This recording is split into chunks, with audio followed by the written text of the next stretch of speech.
Good evening, ladies and gentlemen, and welcome to the Granada Forum. Tonight, we have a wonderful introduction from a man who recently just spoke at our forum, Mr. Jordan Maxwell, and he's going to be introducing Mr. Ted Gunderson. So without any further ado, let me introduce to you Mr. Jordan Maxwell.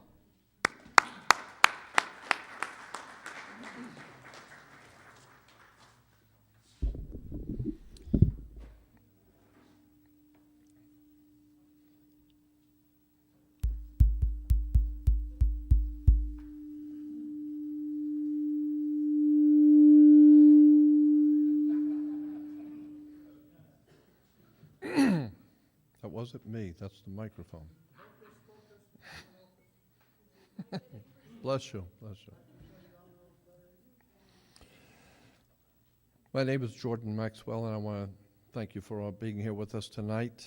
I have the privilege of introducing a good friend of mine, Ted Gunderson, who was with the FBI, as many of you know, and is now retired from the FBI. But I don't know that the FBI has ever been, even from its inception, an honorable organization.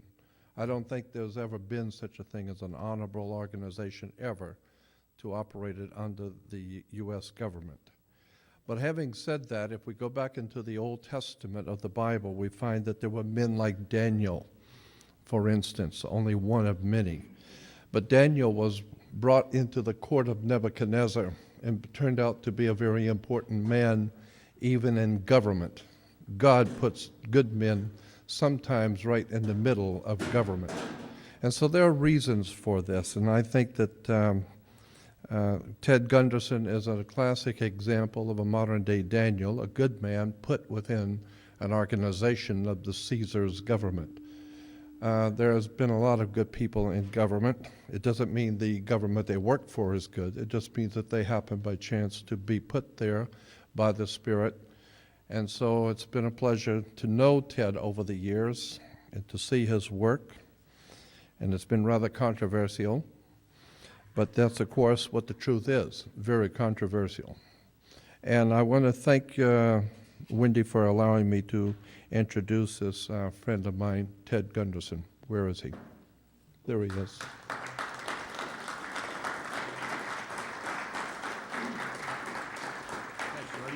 Thank you. Thanks, partner. Pleasure to be here. I want you to know that this is from the old FBI, not the new FBI. Huh? Full-blooded Italian, full-blooded Indian, whichever direction you want to go with it. I hope everybody has a copy of a memo that I wrote just the other day, new information about the weapon that I think is going to be used by the terrorists in the next attack, and it's called, Could This Be the Terrorist's Next Weapon? Does anybody doesn't have a copy of that? Okay, be sure to get a copy at the table. And in addition to this, the reason I wanted you to have this, I want everybody to have it, I handed this out because people come by my table and some of them pick up the freebies, some of them don't. I have a letter to Ashcroft there and a letter to Ridge, some other material that you need to get copies of, obtain copies of, make copies yourself and distribute them. It pretty well lays out the whole situation, the scenario as it exists in our country today.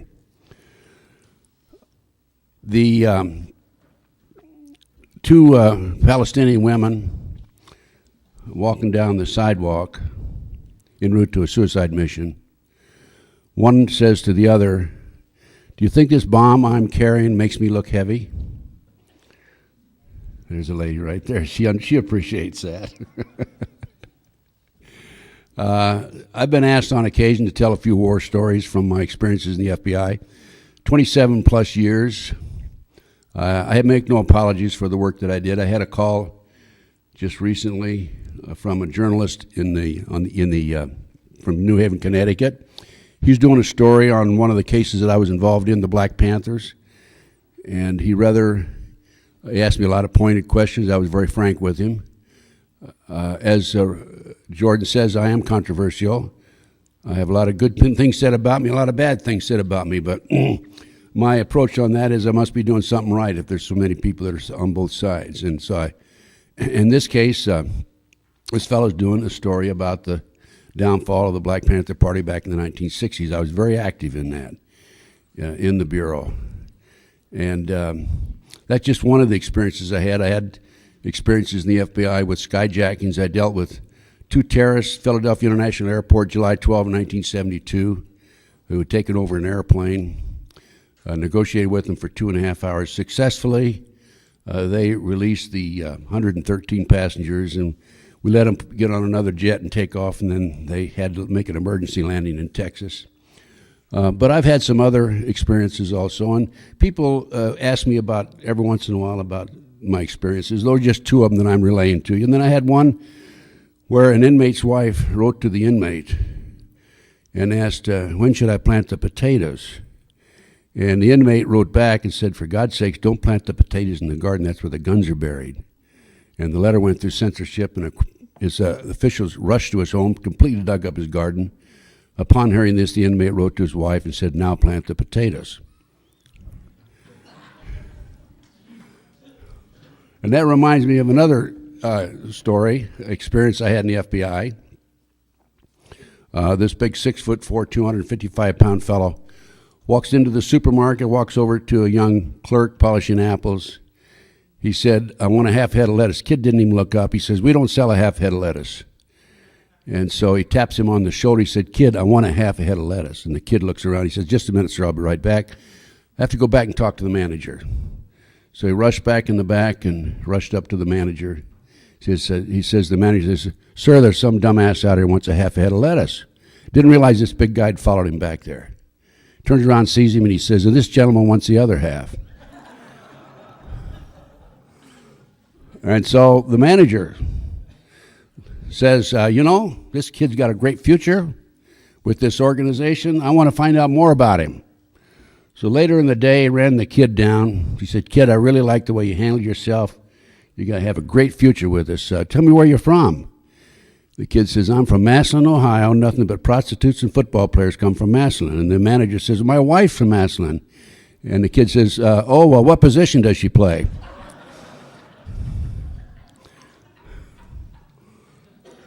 I had other experiences too, but I think that's enough for today, okay? I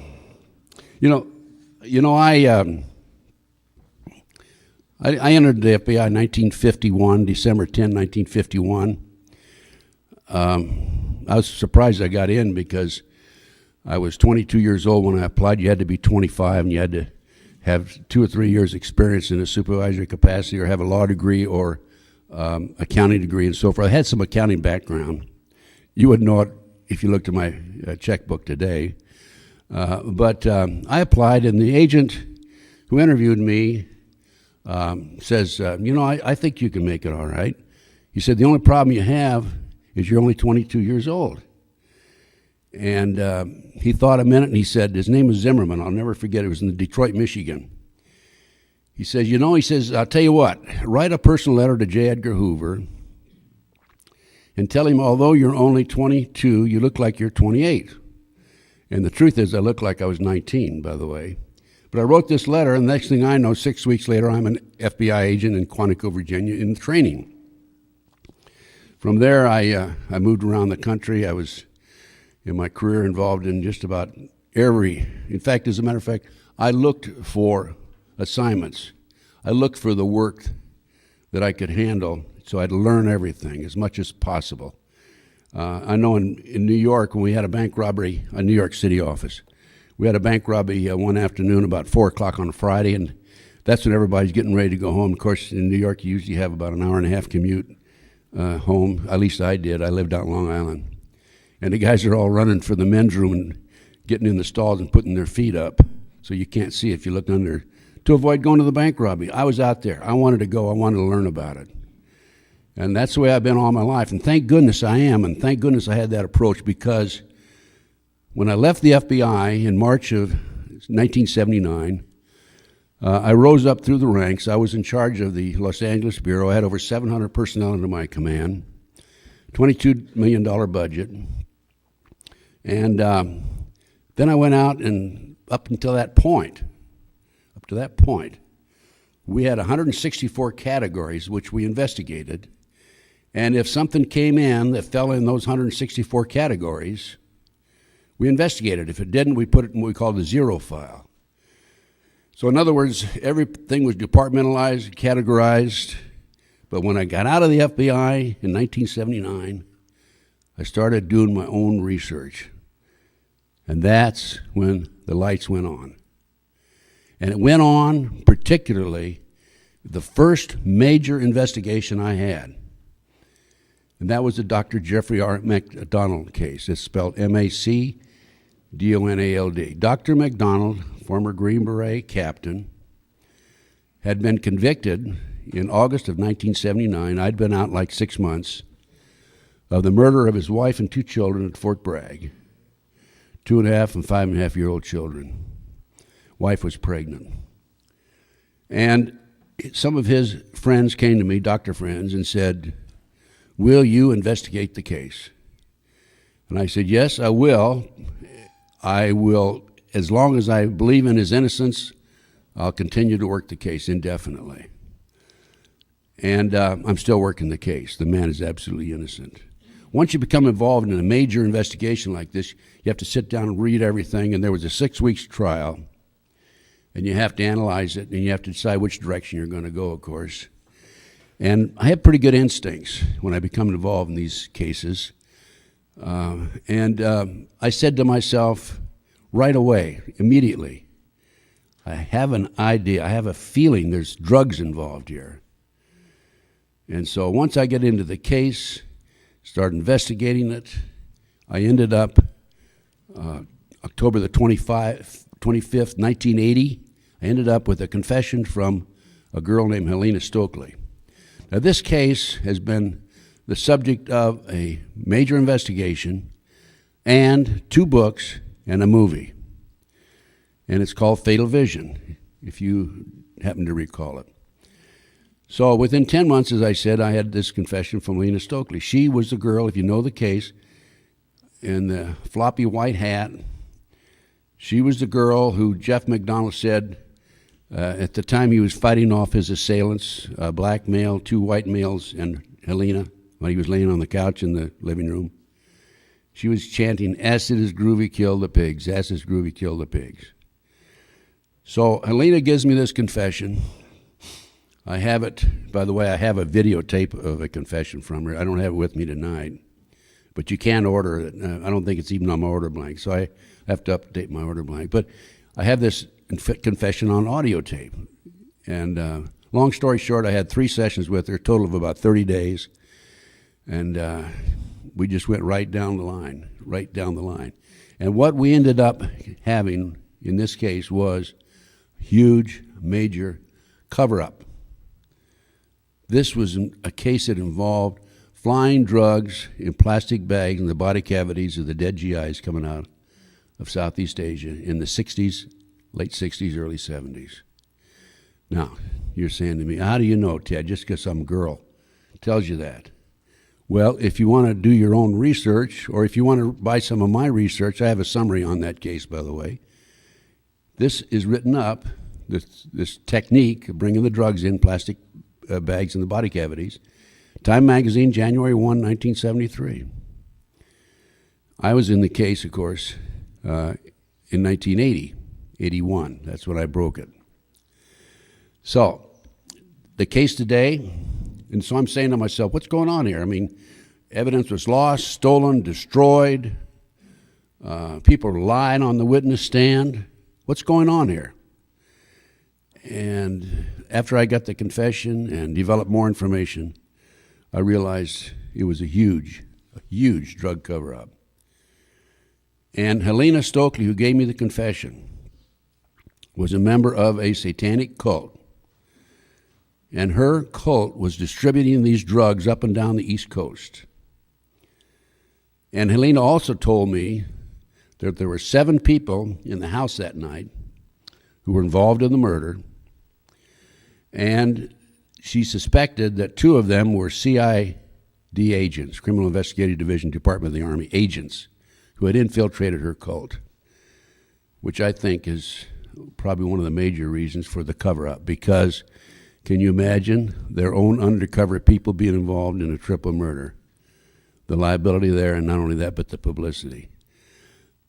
Cover-up, huge cover-up, absolutely no question about it. Evidence was lost, as I said, stolen, destroyed, altered, and the latest information on that case, okay, so that's the case that woke me up, right? And the latest information on that case, in 1997, the judge said we're going to do DNA tests based on motions filed by the criminal defense attorneys of Dr. McDonald's.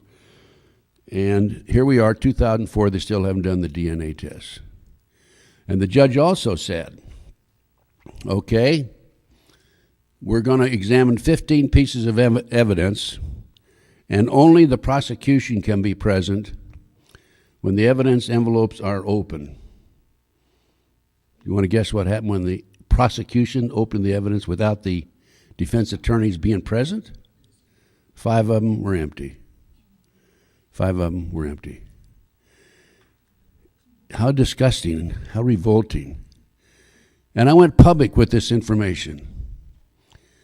I was on radio, TV, and people came out of the woodwork from all parts of the country and started talking to me about satanic cults.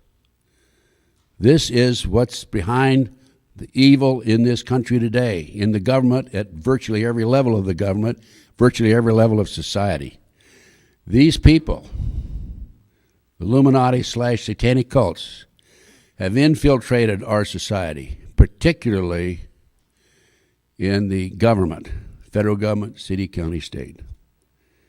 I have statements. I have phone calls. I have people coming from all parts of the country talking to me, trying to give me information. I have so much information on this. I have so many people demanding my time, and I can't handle it all. I'm basically the Lone Ranger.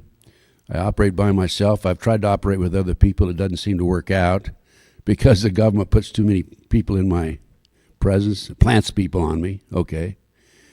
And I'm the Lone Ranger. I just can't handle it all. I can't possibly handle it all. I don't have Tonto working with me. So that's it. But I'm doing the best I can. And one of my goals, about the only thing I can do, because I do have this inside information, this basic information about corruption in our society and what's behind it. One of my goals is to come out and educate as many people as possible. And that's why I'm here. That's why I'm here talking to you. That's why Wendy's had me back a number of times. Jordan is in the same position I'm in. He's educating as many people as possible also. And I urge you to get as much of my material as you can afford and make copies and distribute it to your friends. This is a nickel and dime business for me. Sure, I might make $5 on a book, but what's that? The important thing is get the information out. And I have a couple of things I'd like to bring up before I get into the main portion of my lecture, which is going to be the gigantic cover-ups that have taken place over the last 50, 60 years that I know of. This is a video that I have. This is called Conspiracy of Silence.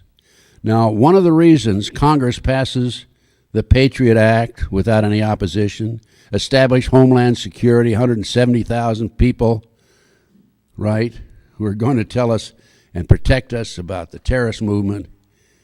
One of the reasons Congress passes this is because of what's on this videotape. In the 1980s, I became involved in an investigation in the Midwest. It's called the Franklin Cover-Up. John DeCamp, a prominent attorney there and good friend, who is a former state senator, he didn't call me, one of his friends called me, said, you got to come back here because the last investigator that was working with us, Gary Curadori, died in an airplane crash. By the way, that's one of their favorite ways of getting rid of you. Airplane crashes, automobile accidents, heart attacks, cancer, and so forth. But Gary, a former Nebraska state trooper, had done some outstanding work, and he had come up with some pictures in Chicago of some of our leading politicians having sex with children. Again, this is satanic cults now. And he was flying these pictures from Chicago to Lincoln, Nebraska, his home. It's where John DeCamp's from also. And short distance out of Chicago, his plane exploded, and he was killed along with his 11-year-old son. He had the smoking gun of this case, and this case involved flying children from the Midwest to Washington, D.C. for sex orgies with congressmen and senators. Now, this case involves children who are being taken out of foster homes, Boys Town in Omaha, Nebraska, orphanages, driving them from Omaha to Sioux City, Iowa, 184 miles away, placing them in private jets, and flying them to D.C. for this specific purpose. Also, while investigating this case, I learned about an organization called The Finders. The Finders is an international child trafficking, kidnapping organization in Washington, D.C. I have a report on it. I urge you folks to look at it, buy it, make copies of it, and get it out. In here, I have a U.S. Customs report by a customs agent that documents this information. A lot more details are involved, of course. But going back to this videotape, in the early 1990s, Yorkshire TV, the American media would not touch this, of course. Yorkshire TV in England sent a crew over here for 7 months to document this show, this case, and it was listed in TV Guide to be aired May the 3rd, 1994. When certain members of Congress found out about it, somebody anonymously bought up the rights and ordered all copies destroyed. This is a bootleg copy of the show. I have a package deal that I'm making available to you. Involves this video, the Finders report, which ties into this, why Johnny can't come home, story about a 12-year-old, 11-year-old newspaper boy, 12 years old, Johnny Gosh, kidnapped in West Des Moines, Iowa, sold to the cults, and thereafter used as a sex toy. He later, by the way, escaped along with another young boy. They stole a car, and Johnny has been in hiding ever since. I happen to know he's alive today. He was hiding on a reservation, Indian reservation in northern Minnesota for a number of years. In 2020 came along, decided they wanted to do a show like Yorkshire TV did in England. And I talked to a girl named Karen Burns, who was the producer. And she started poking around on the Indian reservation, so Johnny had to take off.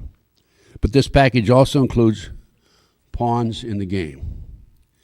Now, pawns in the game. I gave a lecture on the McDonald case, as a matter of fact, about 8 or 9 years ago in Los Angeles. And when I came off the podium, this stranger walks up to me, hands me Pawns in the Game. He says, "Ted, this is what it's all about. Read it. This is what it's all about. This is a story about Bush and Kerry and the Rockefellers and the Trilateral Commission, Council on Foreign Relations, the Bilderbergs. It's all right here. And it's all about the Illuminati. The Illuminati was established back in the 17th century. 1776 was, May the 1st, 1776 was when the 25 goals were announced by Adam Weishaupt to take over the world.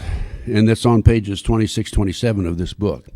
These goals included corrupt the youth through sex and drugs,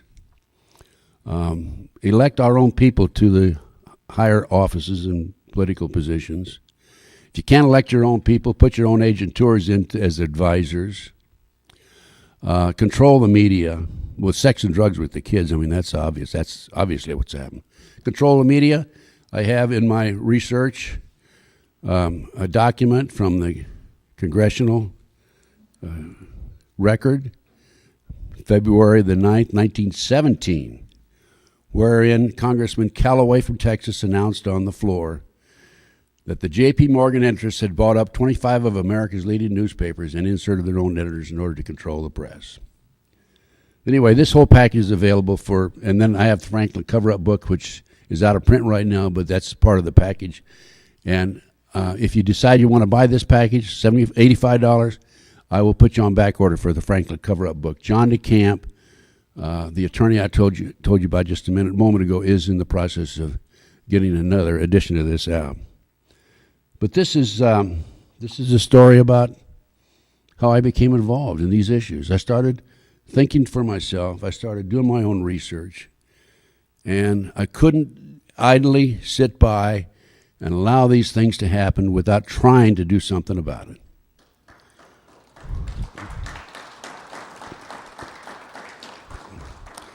Now, that brings me up to, that was a pretty long introduction. I was going to talk about terrorism tonight, right? Okay, that brings me up to terrorism. And I've told you what's going on, and I've told you why it's going on, and I've told you how they're framing the congressmen, the senators, sex and drugs. These men are despicable, absolutely despicable in Washington, the ones that we sent back there. But when you look back, go back to December 7, 1941. I've talked to a naval intelligence officer, he's dead now, who on December the 4th was in Washington, D.C., and he was the one who received the notice that we had broken the Japanese code and the Japanese were going to attack Pearl Harbor. He sent that notice, he gave it notice to his superior officer, and he never heard anything more about it afterwards, until after World War II. Congress started investigating it. They handed him a subpoena. His superior officer said, don't even bother to go. Don't worry about it, I'll take care of it, and you'll understand later on. He never did appear before Congress. But we had that information. Meantime, we could have pulled the fleet out of the harbor in Pearl Harbor. Didn't. We had 2,400 boys go down in the USS Arizona alone. Pearl Harbor, cover-up. And then let's go on to Dallas, Texas. Jack Kennedy assassination. There is an outstanding documentary called The Men Who Killed Kennedy, produced by Nigel Turner out of England. Again, English to the rescue, right? And I think this is the best documentary that there is. It's a 6-hour. It airs about every 6 months. Lee Harvey Oswald was a puppet. He was a pawn. Pawns in the game, right? There were other people involved there. There's no question about it. It was a hit, in my opinion, based on my research, everything I've been able to develop, by a combination of the mob and the CIA. Sam Giancana, head of the La Cosa Nostra in Chicago, was to testify before Congress. 3 days before he was to testify, he was shot, killed, murdered. Never made it. That's the way they get rid of you. Okay? So, from there, no question, a cover-up. Arlen Specter was just reelected senator of Pennsylvania, by the way. That man is unbelievable. He's the one on the Warren Commission who had the magic bullet theory.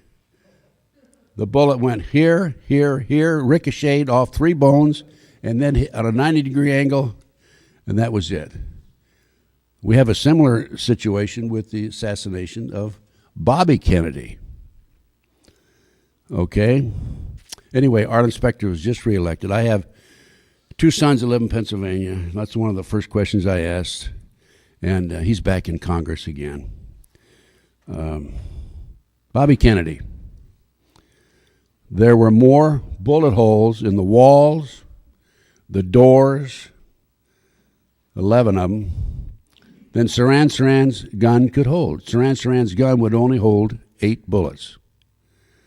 Now, Daryl Gates, chief of police, LAPD at the time, now retired.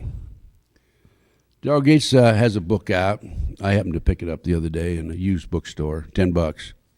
That's about what it's worth as far as I'm concerned. And I think I paid $2 for it. I'm not sure. Anyway, he gives the same dissertation basically that our inspector does on Jack Kennedy. Explains how this could happen, that could happen, and there were still only 8 bullets, but so what? For your information, the LAPD is just another branch of the CIA, as far as I'm concerned. Okay? Wait till I tell you. I'll tell you a little story about these people. I have absolute proof that the night that Bobby Kennedy was murdered, because he was going to be the next president of the United States, there were 8 LAPD officers there, all of whom have ties or had ties to the CIA. Absolutely no question about it. Now, before I go on to some more cover-ups, let me give you a little bit about a recent experience I had with the LAPD. They're no better than a corrupt FBI as far as I'm concerned. I'm telling you, these people have infiltrated LAPD, FBI, these other police departments. Philadelphia Police, I talked to a friend back there. Same situation. The Christians in the Philadelphia Police Department are not being given promotions. They're promoting everybody but the Christians. When they find out you're a Christian, they don't promote you. I have this from a good source. So recently, I'm in and out of LA regularly, by the way. And last fall, I was at my daughter's apartment. She was on the East Coast. I was staying there doing some work. And about 10:15 a.m., I was standing next to the window. It was shot out. Window was shot out. And then, after that, of course, I made a police report on it. And then I started receiving some threatening phone calls, which I've been receiving for 25 years, by the way. And the third phone call at my daughter's apartment mentioned her by name. There's Satanic Channing, and then her name, and then more Satanic Channing. And I said, they can mess with me, but they're not going to mess with my daughter. That is hands off, because she has nothing to do with this. In fact, she thinks I'm a kook, but, so be that as it may. Let her think that. I just want them to stay away from her. So I marched down to the LAPD Wilcox Division, and I have my recording, and I play the recording to Detective Pat Barron. He says, yes, that is a threat. No question, we're going to put a trap on your line right away. And I told him I was ex-FBI. You know what a trap is? A trap is where they lock into any number that's coming to you. In other words, if I receive a phone call, I pick it up, whoever called me, it locks into, and the police can identify that person. So I said, great. Now, I go home to my daughter's apartment, receive a call from a police officer who's in charge of this division. He says, just want to confirm we're going to put a trap on your line. And I'm thinking to myself, this wasn't too smart because my telephone line is probably being tapped. But anyways, so be it. They put the trap on the line. I received 7 more threatening phone calls. And I'm saying, good. Let's have 7 more, and let's have 7 more after that. Because we're going to find out who these people are who have been calling me for 25 years. And I go back to Las Vegas, my home. I call Pat Barron, Ted Gunderson. Ted who? Gunderson. Ted who? Gunderson. Don't you remember me? No, I don't remember you. Trap, telephone trap, remember? What trap? Yes, telephone trap on my line, my daughter's line. I don't know what you're talking about. So I file a complaint with Internal Affairs. Okay, well, it's not so good. Because what happened was I'm writing back and forth to Internal Affairs. And I'm talking to Pat Barron. And I even get the Internal Affairs file number, right? The file number by which they investigated the case. And then I receive a letter. There's no misconduct on the part of the LAPD, and no trap was ever set on that line. So incidental to another case, I said to myself, they're not going to outsmart me. Through a friend, a paralegal friend of mine, we issued a subpoena based on this other case. This other case involved, we think, satanic cults a hospital that's murdering their patients for body parts, the whole 9 yards, which is like the kids. The kids are selling on the auction block for $50,000 each. In the Nebraska case, going back to the Nebraska case, Paul Benassi, who was one of the kids who came forward and told us about this and was part of their network, they used him as a decoy to attract other kids over, and then the adults would grab them, has attended 6 such auctions where the kids were placed on a stage, as many as 36 and as few as 6 in those 6 auctions. Ages 2 to 21, they put the kids in their underwear, boys and girls. They put a label around their neck and put a sign on there, number 305, and that's what they bid on. So, going back to the telephone trap. And so based on this case where we think that they are selling body parts, killing people in the hospital and selling body parts, we issued a subpoena to the LAPD. And in the subpoena we say, we want all the information from file number so-and-so and so-and-so, internal affairs investigation.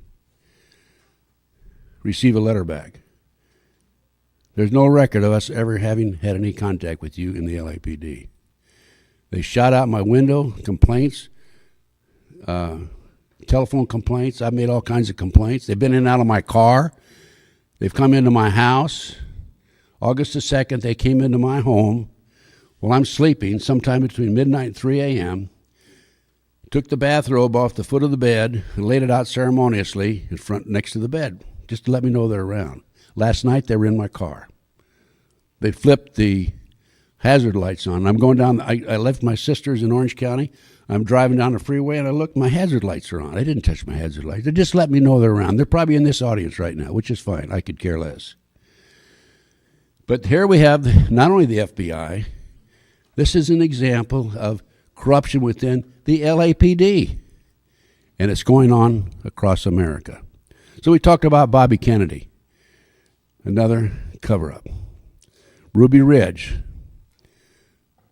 the poor fellow, he refused to be an informant for BATF, and when he wouldn't be an informant, they sent another person in, one of their informants in, and got him purchasing a sawed-off shotgun that was 1/8 of an inch or 1/4 of an inch too short, which gave them authority by law to file a complaint against him. They filed a complaint. They served him.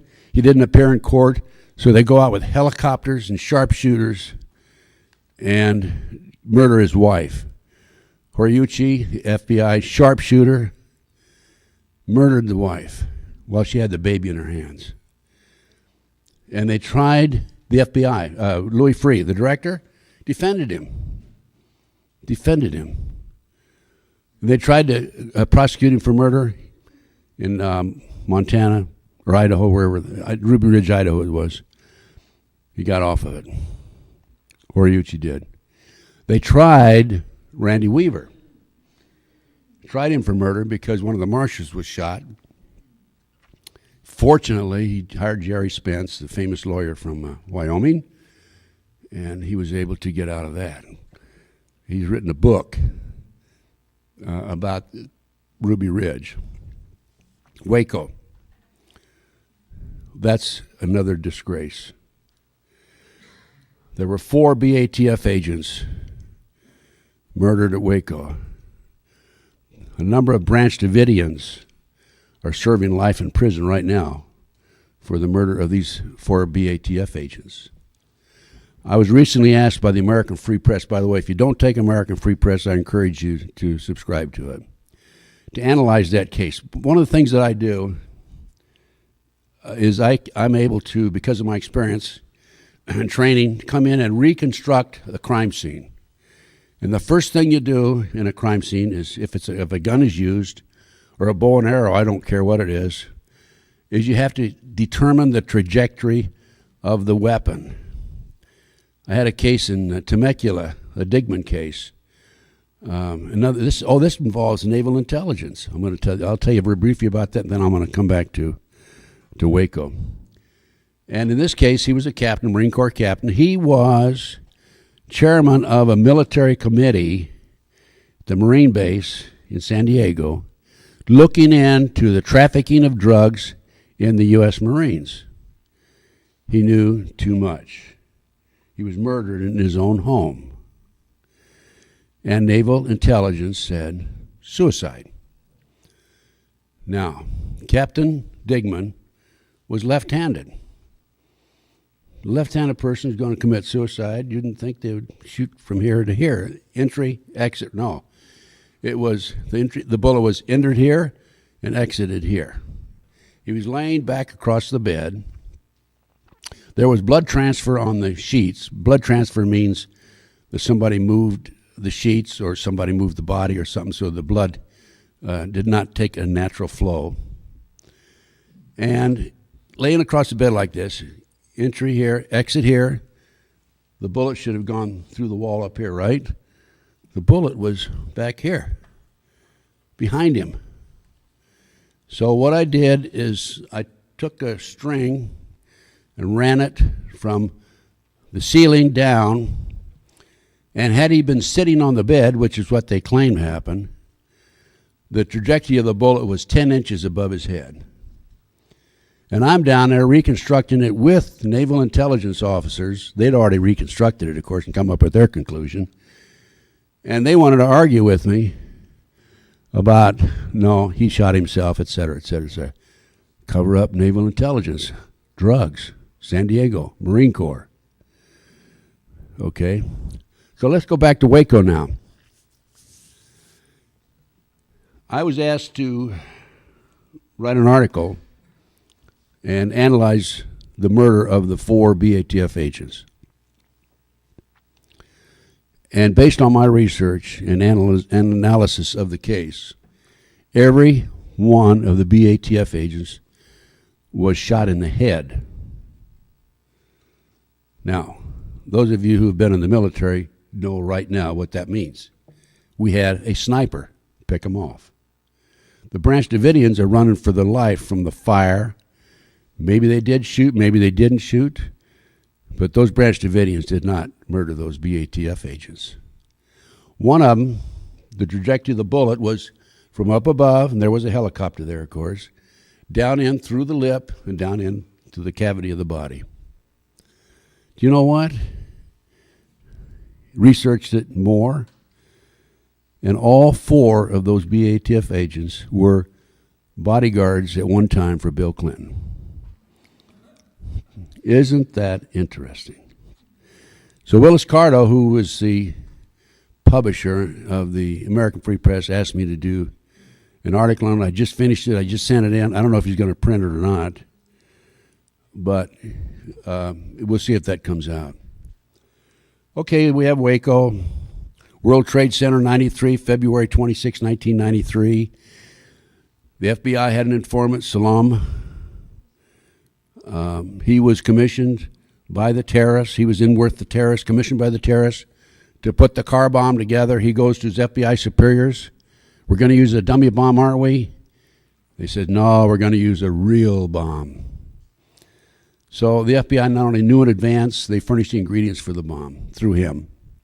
The reason he was not prosecuted is because he wore a body mic when he talked to the terrorists, and unknown to the FBI, he wore a body mic when he talked to the FBI. Otherwise, he probably would have gone to jail with the other terrorists. Yosef was the head terrorist. Yosef, by the way, CIA trained. So this was written up. You want documentation? This was written up on October 28, 1993 in the New York Times. This information came out during the trial. I don't understand why. I do understand. But Congress, somebody in Congress should say, what's going on here that the FBI furnished ingredients for a bomb, the World Trade Center? Fortunately, the car bomb was not parked where it should have been parked. When they brought it in to park it next to one of the support beams, another car was illegally parked there, so they had to put it elsewhere. But that, regardless, that explosion went 6 floors deep. And there were a number, I think there were six people killed, $1 million in damage. I forget the figures on that. But there were a lot of innocent people killed on that. No investigation to speak of. And then Oklahoma City, April the 19th, 1995. I personally made 2 trips to Oklahoma City out of my pocket. I'm famous for that, spending my own money for these things. And I have an inside investigator tell me that there were at least 11 other individuals involved in Oklahoma City besides McVeigh and Nichols. Jolly West, one of the foremost active MK Ultra CIA mind control experts, visited McVeigh when he was incarcerated in Oklahoma City and in Colorado. McVeigh was a patsy. He was a mind control victim, as far as I'm concerned, based on everything I've seen. The car bomb was not an ammonia nitrate bomb. First they said it was a 1,500-pound bomb, then they said 2,500, and then they finally got it up to 4,800. And I'm sure that the reason they kept increasing the weight of the bomb was because people were I'm sure the experts were saying, hey, a bomb, 1,500 pounds wouldn't make that damage. That car bomb was actually a bomb that was developed by the government called an electrohydrodynamic gaseous fuel device. I'll call it a barometric bomb for short. It was developed by Hercules Manufacturing Company, Silicon Valley, for the U.S. government. The person who developed that bomb was Michael Riconosciuto, a good friend of mine. His father was CIA. They owned the Hercules Manufacturing in Hercules, California. And Michael told me that at the time of Oklahoma City, there were only 10 government scientists who knew how to put that bomb together. Now, General Parton came out with a theory that, about the car bomb and the conventional bombs on the inside. He and I were in difference over this situation, but he's right and I'm right, I think. What happened is the barometric bomb went off, followed 9 seconds later by a conventional bomb on the inside. And then there were 4 other bombs on the inside of Oklahoma City, conventional bombs, that did not explode. There was a defect somehow there. And the reason we know that is because the editor of Fireman's Magazine, September 1995, wrote an article based on information furnished to him by the Oklahoma City Fire Department. And in that article, and I have that article, by the way, in a 220-some page report, I wrote my own report on that, it states that the Oklahoma City Fire Department took 4 unexploded devices out of the Murrah building in Oklahoma City that day.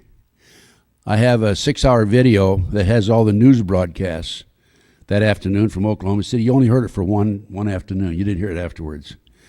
And a number of the announcers said, we're going to find out now who did this because they're bringing the unexploded bombs out. One of them has U.S. Army stenciled on the side of it. This is all on the news. Now, on the barometric bomb, I researched through one of my colleagues the contract number for that bomb. Got it out of a science magazine. Wrote to the Picatinny Arsenal, New Jersey, where contracts are sent in connection with government work by private enterprise. And I gave them the contract number. I said, I want a copy of the contract. They wrote back and said, there's no such number here. There's no such contract here. And I then wrote to Dyna Nobel in Salt Lake City, because I know that they were the ones that actually assembled that bomb, according to my informants. And I never even received a response back from them. It's interesting to note that a so-called expert from Dyna Nobel in Salt Lake City testified at the grand jury that this car bomb was a conventional bomb, ammonia nitrate fertilizer bomb. So we have Oklahoma City cover-up. Going back, we have Pearl Harbor, Jack Kennedy, Bobby Kennedy, Waco, Ruby Ridge, Waco, World Trade Center 93, Oklahoma City. And now that brings us to the World Trade Center. There has been so much publicity on the World Trade Center, it's unbelievable. But let me go back again to Mike Riconosciuto. Michael it was a government agent for some 20 years, worked for the agency, CIA, and Michael put a trap door in the Promise software. The Promise software was a computer operation developed by Nancy and Bill Hamilton out of Washington, D.C. What this computer did, it tied in all of law enforcement, all the courts, local, city, federal, and so forth, all the intelligence information in one location. And the Department of Justice leased it from the Hamiltons for 2 years. At the end of 2 years, they refused to pay the $10 million that they owed to the Hamiltons. And the Hamiltons sued in bankruptcy court. They won, but the court said, hey, you're in the wrong court, you got to go to another court. Anyway, Michael, when he was with the agency, put a trap door in the Promise software. And then after the Department of Justice refused to pay the Hamiltons, they handed it to a fellow named Earl Bryant, past owner of United Press International. Bryant took that computer, Promise software, and sold it around the world, sold it to the Canadians, the French, English, the Israelis. Unknown to all these foreign countries, this trap door was there. So when they were developing their intelligence information, we were stealing it or retrieving it from them. Very clever, huh? The Brooks Committee knew about this. They called on Michael to testify. And Michael received a phone call from a fellow named Peter Vietnix, according to him, Department of Justice. If you testify, you'll be sorry. And he testified anyway, and shortly thereafter, he was arrested for drugs, tried, convicted, and sentenced to 30 years, first offense. Now, I tell you this because before Michael became involved in this drug arrest, I had a call from a former top-level Reagan administrator, asked if I could help the Afghan rebels in their fight against the Soviets in Afghanistan in the 1980s. I called Michael. I said, Michael, what do you think? He said, well, let's meet with him. So we met right down the road at the Hilton Hotel at Sepulveda and Ventura Boulevard, when it was the Hilton Hotel. And there were two people, one from the State Department / CIA, obviously, and another individual was there. He was a tall, lanky fellow, clean-shaven. And I find out years later, that it was Osama bin Laden.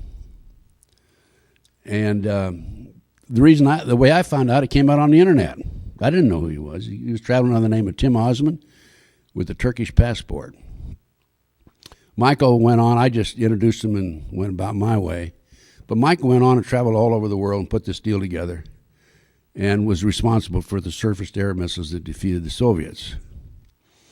And I walked from it. But my point is, Michael, in dealing with the Arabs, developed contacts on the inside. Michael, in spite of the fact that he's in prison, was able to develop additional information because he has relatives also in the Middle East. And for a year, now Michael was tried and convicted in the early 90s. For a year prior to 911, I tried to get in to see Michael. I'm his, quote, investigator of record. And investigator of records and attorneys representing individuals who are incarcerated have the privilege of going in and talking to them, in reasonable hours. You don't have to go with the visitation hours. So I tried to get in to see Michael. They wouldn't let me in. I'm even in Philadelphia. Michael's in prison in northern Pennsylvania. And I couldn't get in. They refused. The Bureau of Prisons refused. Department of Justice refused. I finally got in to see Michael in January 2003.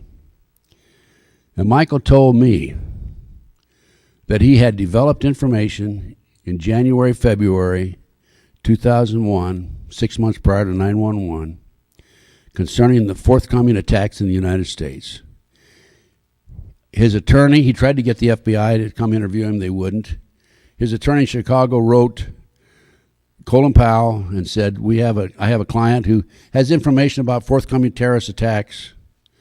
And as a result of that, they sent an FBI agent, Keith Kutry, in to interview Michael on March the 20th, 2001, 6 months prior to 911. At that time, Michael gave Agent Kutry information about terrorist attacks. Now, I have a report. This report's available to you folks, by the way, in the back there. I have a 50-page report sells for $10 and a 100-page report that sells for $20. At that time, Michael told Agent Kutry, and I'll read from the report, and gave him the identity of the person in the United States who was coordinating forthcoming attacks, who lived in Paterson, New Jersey, gave him information about Soviet-made shoulder-fired missiles in the United States. It's on page 2 of the report, by the way. Was coordinating forthcoming skyjackings, was coordinating bombings and espionage, knew the identity of sleepers in the United States and overseas. He also furnished Agent Kutry information on a false identification ring out of Montreal, Canada, and New Jersey, and said he would furnish the exact false IDs of 30 terrorists who had been chosen for action inside the United States. 30 terrorists, not 20. 6 airplanes, not 4, by the way. Michael gave him this information March the 20th.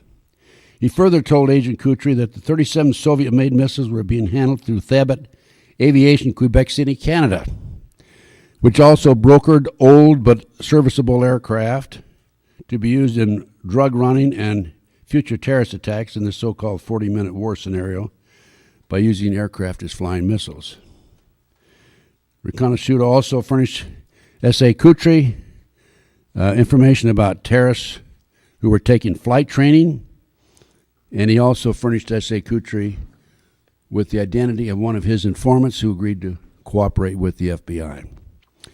Now, going back to Thabet, T-H-A-B-E-T Aviation, Quebec City, Canada, my report was posted on the internet. 3 weeks after my report was posted, Thabet Aviation, Quebec City, Canada, changed its name and moved 3 blocks away.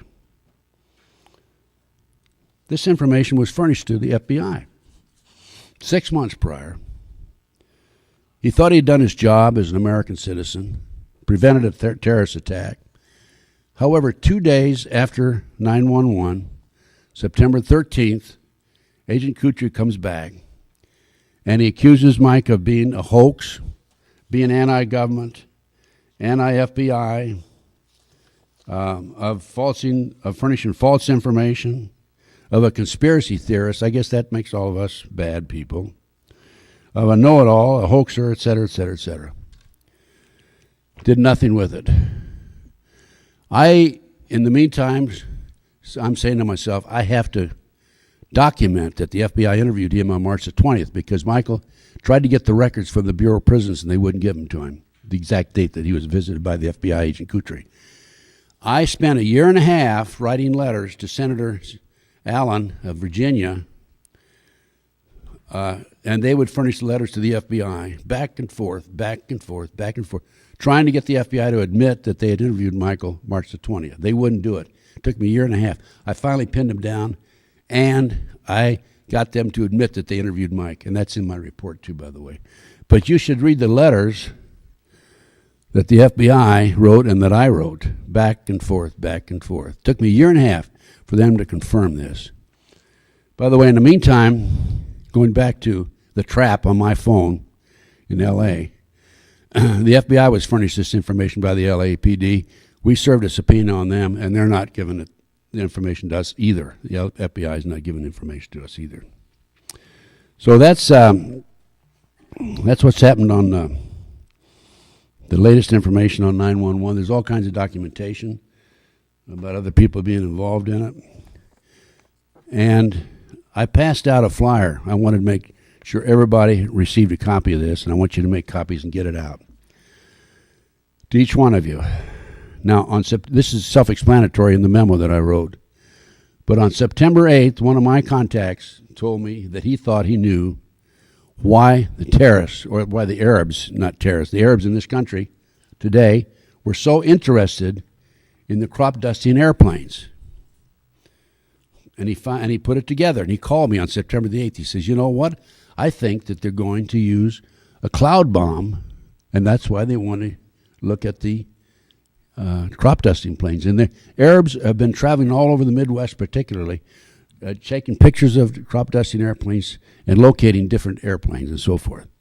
The next day, September the 9th, as you can see from the memo, North Korea exploded a Cloud 3 over North Korean-Chinese border, near the border, 2 miles in diameter, a cloud 2 miles in diameter. And I called my source back. He said, I think you're right.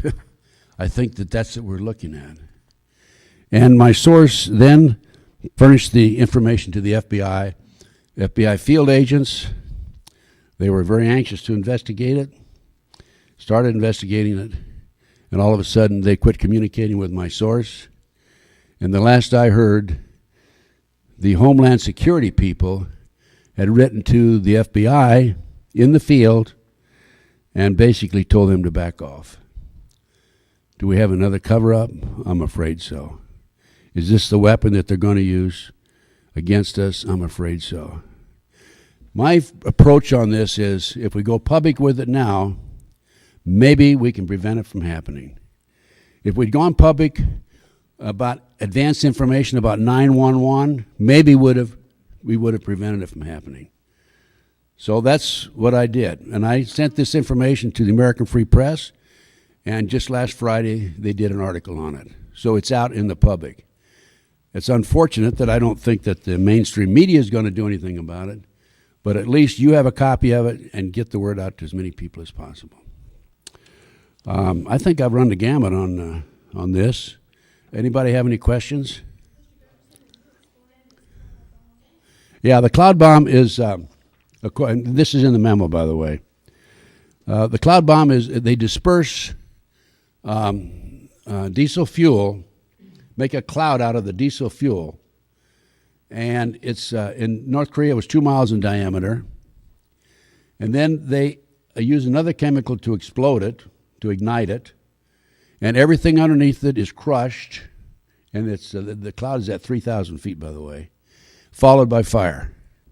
Now, if they did this across the country on, say, even a dozen different locations, you can imagine the devastation. But can you imagine doing it over the San Diego freeway during rush hour, or the 110, or downtown L.A.? Yes. The last question before this was, can you explain the cloud bomb? Yeah, okay. This way we get it on If you tape. have a question for Mr. Gunderson, just come to the mic. Yeah, okay, now, they've been spraying with these chemtrails for 3-4 years, and they just started really giving it to us again. I think they're on the C-130s, but they say they're not even, they're just robotically, they are spraying everything. They started out with 4 countries, and then they went to 14, now the whole world's getting it. Now, they spread out all over the higher stratus. If they set something off like that, I mean, the whole country is going to get seared, burned. So what do you do in a case like this? Because, see, I want to have you on the TV station with me, and we're going to really let the people know. And if I get shot, I don't care, just so we get it out, This is what we have to do. Well, how soon we get it going on TV station?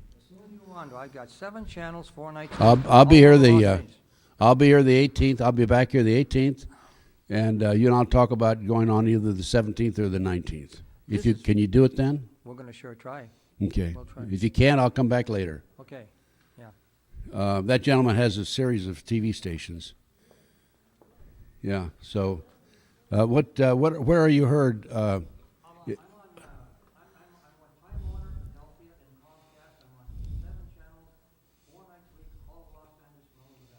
Okay. What channel are you on? You want to come up here to the mic and announce that? Let's get that on. It's called the DeLoss Show.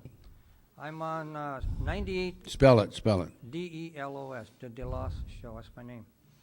Okay, it's on 98, channel 98, 77, 37.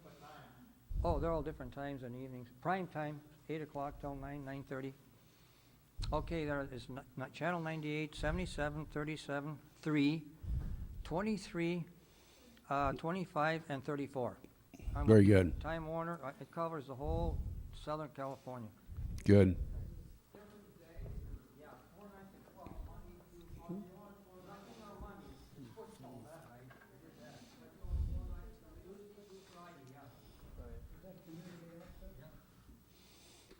Yes, sir. Are you familiar with this new tape and information that's out concerning the fact that the planes that crashed into the Trade Center, they're saying, had no windows in them? Yes, I'm And if familiar so, with that. pardon me? I'm familiar with that. What is your opinion of that? I mean, if we can prove that, it's fine. I've seen the pictures like you have, and I'd say it's a good possibility that I've seen the theory. I've heard the theory on that the other planes went out over the Atlantic and somebody just exploded them and dropped them in the ocean. I think that's all possible. I just don't know. I'm like you. I've seen it. I don't know if it's true or not. I assume there's a good possibility it's true. By the way, speaking of that, I have pictures of the World Trade Center buildings explosions back there on my desk. What happened is a contact of mine took the news broadcast of NBC that afternoon, 911, and slowed the frames down to 30 seconds, 30 frames per second. Thanks, Doug. And you can see here the explosions at around about the 80th floor. I don't know if you want to zero in on that or not. You want to zero in on that? This is the one real telltale explosion right here where my finger is.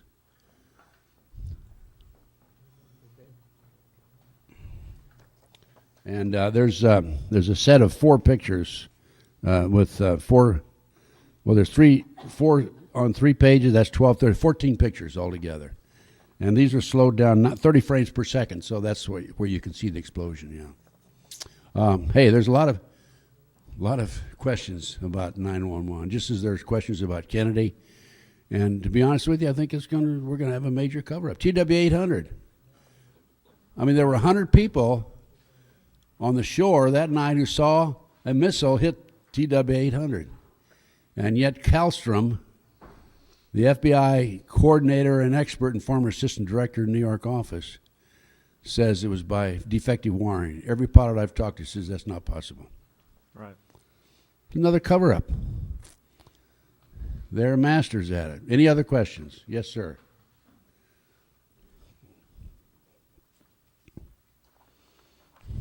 Thank you for your information. Could you explain the fact that in Oklahoma City, they began to clear the debris out from the building within the next day, and the same company pulled the same thing at the World Trade Centers, and I've only seen that mentioned one time. Could That's you true. explain that? That's true. Well, it's part of the. I would say it's part of the cover-up. Part of the same company cleared up both facilities, Oklahoma City and the World Trade Center. It explains itself. But and then another interesting facet to that, I had 2 members of the defense team for McVeigh contact me because of the work that I had done on Oklahoma City and my report. I sent my report to the defense team, and they came out and interviewed me for 4.5 hours. And they told me that they went on the property after the bombing to gather dirt soils and samples, because from the dirt you can tell, from the taggants, from the bombs, you can tell who manufactured the bombs. You can trace the bombs. It's like your fingerprints. And the marshal accompanied them, wouldn't let them pick up anything. All he could do is walk around and look at it. Okay, any other questions? Thank you. Thank you, sir. Ted, I'm glad you brought up about the Oklahoma bombing, because after I left Las Vegas, I moved to Denver to investigate the Columbine massacre, and one of our conferences, we had an all weekend event, and one was a nuclear engineer who had retired, and he went down and met with General Parton, and he gave testimony at the grand jury investigation in Oklahoma City, and he said he took a 5-gallon bucket, because he said it was amazing where they had all this rubble from Oklahoma Murrah building. They had barbed wire around there and guards. He said, why would they have guards at a place like that? So he was able to persuade one of the guards to give him rubble in that 5-gallon. He said, it has the blueprint. It was an atomic explosion. which, ties in what we were talking about, probably a barometric bomb. But he said that will be there for the next 20,000 years or longer. But he said that, it's just amazing that, a scientist like him could get that kind of evidence, but we never saw it in the papers, Well, has he has he gone public with it? Oh, yes, we got him on video giving his testimony to us, Who did he give the testimony to? to our group. When we had a conference that weekend, In Colorado? Yes, in Denver, yeah. Yeah, well, typical. When they hauled it off, they put it behind a fence and nobody could get to it. The rubble and the dirt. Yes, sir. You have a question? I understand that, is it General Parton? Yeah, General Parton. General Parton did some calculations on that epicenter of that bomb and the pressures that were involved as it moved away, which is, I guess they drop off at 1 over d squared or d cubed, I'm not sure. Right. And so when you got out to the end there wasn't much pressure, and yet those big columns went down. Was his testimony or his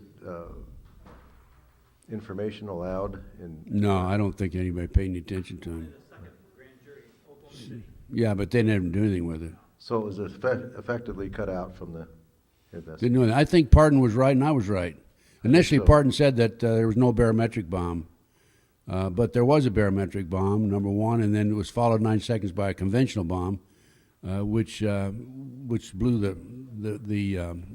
rebar also outward, which indicated the bomb was from the inside. Thank you. And then, as I said, there were four other conventional bombs that were taken out of there, according to this magazine. Yes. Hi, Ted. When you mentioned earlier at Flight 800, who of any importance might have been on that airplane? I'd heard that there might have been a couple of detectives from Arkansas on there, weren't there, Doug? Yeah. I also heard Huh? They were going to Paris, I heard. England? Yeah. And also, somebody told me that it was John Birch. John who? John Birch? I don't know. It was a massive cover-up. Who knows what was on this? Ed Saunders, I think that's his name. He and his wife got one of the people on the inside to give him a cloth, a sample, which they had analyzed, which established that it was an explosive device. And then the government prosecuted them and put them in jail. Carol Howe, Oklahoma City, was a BATF informant. And she came forward and told about the fact that she had given them advance information. They prosecuted her. Fortunately, she was acquitted. They planned to prosecute me back in the 80s. I was one day away from being indicted by a grand jury in Dallas. And it didn't work. And then, listen a minute, Doug. And then when that didn't work, I had several occasions when gunmen were waiting for me. And then when that didn't work, the government put a girl named Pam Fawcett on me, tried to set me up and frame me on a drug deal, and that didn't work.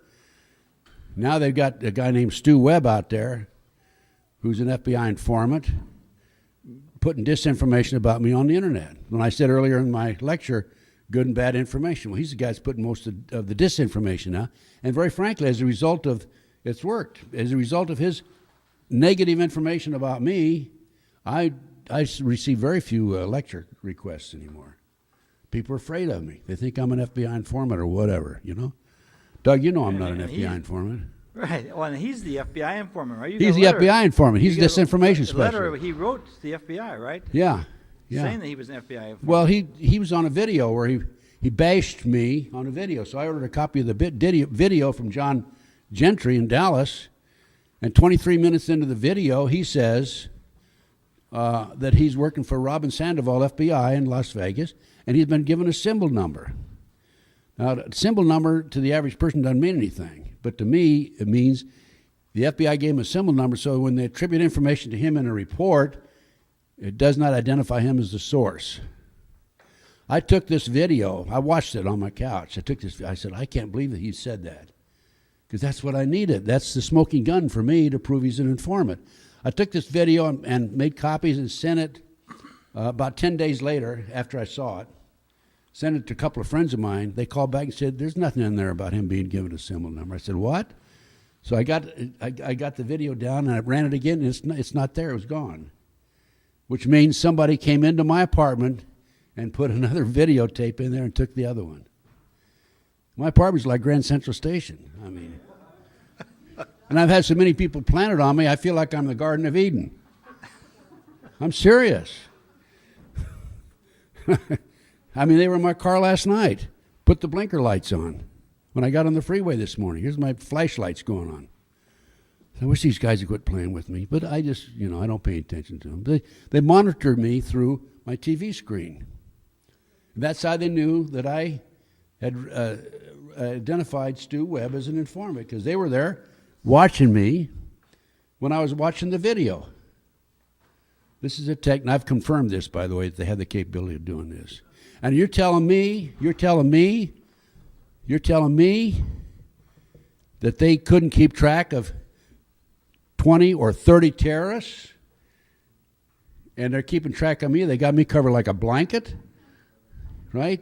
That 20 or 30 terrorists, they're going to steal airplanes?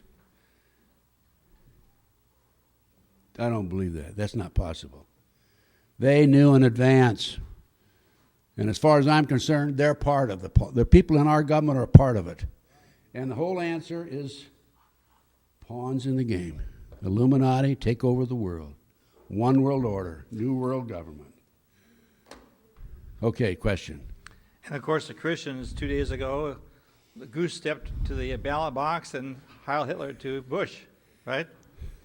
Well, I'm getting sick and tired of hearing the radio and TV commentators say that the evangelical Christians elected George Bush, who was a Christian, a born-again Christian. Skull and bones Satanist is what he is. I heard him on. I saw him on TV. What's the most? Who's been the most influenced in your whole life? The one person most influenced in your whole life? He said, Jesus Christ. That hypocritical, lying, sneaking rat. Pedophile. He's a pedophile. He was the kids in Nebraska, identified him as having sex with children. He and his father and Ronnie Reagan. I'm sorry to burst your balloon on Ronnie Reagan.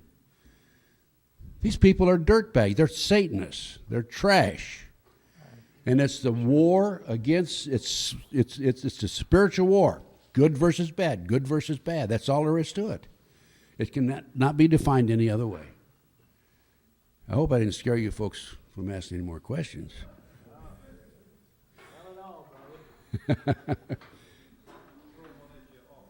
Huh?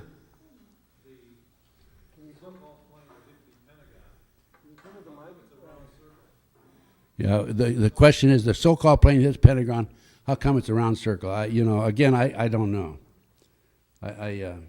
There's a lot of questions unanswered. Any other questions? Okay, I guess that's it, folks. You can go home now. And thank you very much. Be sure to pick up my, one more question. Okay, don't go yet. I wanted to know what you felt about the book, the Transformation of America by Right. Kathy O'Brien and Mark Phillips. Yes. I have it documented from other sources. So I it's well documented from other sources. Okay, thank you. Yeah. That's it. There's more than the presidential models. There's thousands of them in America, as far as I'm concerned. Most of them have not come forward. Yes, another question. I have a curiosity question. What would the advantage would the government have with Waco and Oklahoma City? I just cannot figure where the government would want to do something like that, because I don't see where they got anything to gain. I can see Ruby Ridge. And things. Well, I think in Waco, it was a BATF production to get more money on appropriations. Oh, okay, I agree to that. Yeah, okay. And what was the other one, 911 or? No, Oklahoma City. Oklahoma Yeah, City? Right. Oklahoma City, I think, was a prelude to Homeland Security and the Patriot Act. Oh, okay. Yeah, okay. Yeah. And they didn't get it passed right away. It was introduced. You remember? Oh, yeah, you're right about that. Yeah. I It was recall. introduced, and there was an article in USA Today, Mm-hmm. terrorists, Yeah, I agree is with on a that. fast track, Yeah, now that you bring it up, I do Yeah, agree with what you're saying. right. Yeah. Okay, another question here. When there's a crime scene and the police arrive, what is the first thing they usually do? Protect the scene. Right. And then they bring in the forensic experts and they take evidence, right? Photographs and evidence. Why wasn't that done at the World Trade Center? Because because it's a cover-up. They don't want forensics. That was big. They don't want forensics. How many millions of people in law enforcement across the country know the procedure and they know that that was violated and saw that happen and nobody agree. reported that crime? Thousands. By the way, I forgot to mention Stanley Hilton, the attorney of San Francisco who's representing the families, Yes. is filing a lawsuit against George Bush and the rest of them, claiming that they not only knew in advance, they were part of it. That George Bush himself gave out the order. He has affidavits from insiders and also from Terrorist's wife. And so what's going to happen? Nothing. Another cover-up. What can be- The courts, according to him, ordered him to drop the lawsuit. The judge did. Okay, I guess that's it, Wendy. Thanks, dear. Be sure to take a look at my material back there. Get copies and make copies. Thanks a lot, Wendy. Well, let's thank Ted Gunderson one more time with a round of applause.